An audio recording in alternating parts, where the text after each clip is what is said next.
Nifty 15 index so ஸ்ட்ராங்கான ட்ராப்பில் தான் நம்மளுக்கு வந்து டே பை டே வந்து மூவ் ஆகிட்டு இருக்கு. ஒரு 300 பாயிண்ட்ஸ் கேப் அப்பில் ஓப்பன் ஆன நிஃப்டி 15 இண்டெக்ஸ் அதுக்கப்புறம் நம்மளுக்கு கிளாரிட்டியே இல்லாமல் சின்ன அப் ட்ரெண்ட் வந்து ட்ரை பண்ணி விட்டு நம்மளுக்கு அப் ட்ரெண்ட் வந்து போயிட்டே இருக்குது. ஒரு பெரிய டவுன் ட்ரெண்ட் ஃபோக்கஸ் பண்ணிட்டு இருக்கோம், அது கொடுக்கல. என்ட்ரிஸ் கொடுத்தாலும் நம்மளுக்கு டவுன் ட்ரெண்ட் வந்து ஒழுங்காக வரமாட்டேங்குது.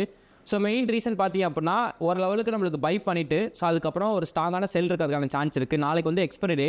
ஸோ எக்ஸ்பைரி டே வந்து நம்ம எக்ஸ்பெக்ட் பண்ணலாம். அது எங்கேருந்து லெவலில் இருந்து அப்படின்னு பார்த்தீங்க அப்படின்னா 25,065 25,100 இந்த ரேஞ்ச் 25,104. ஸோ இந்த ரேஞ்சில் தான் செல் எதிர்பார்க்குறேன். ஸோ அங்கேருந்து ஒரு கிளாரிட்டி வியூ கிடச்சி அப்படின்னா 25,000 வரைக்கும் ஒரு டார்கெட். நெக்ஸ்ட்டு 24,860 வரைக்கும் டவுன் ட்ரெண்ட் ஃபோக்கஸ் பண்ணலாம்.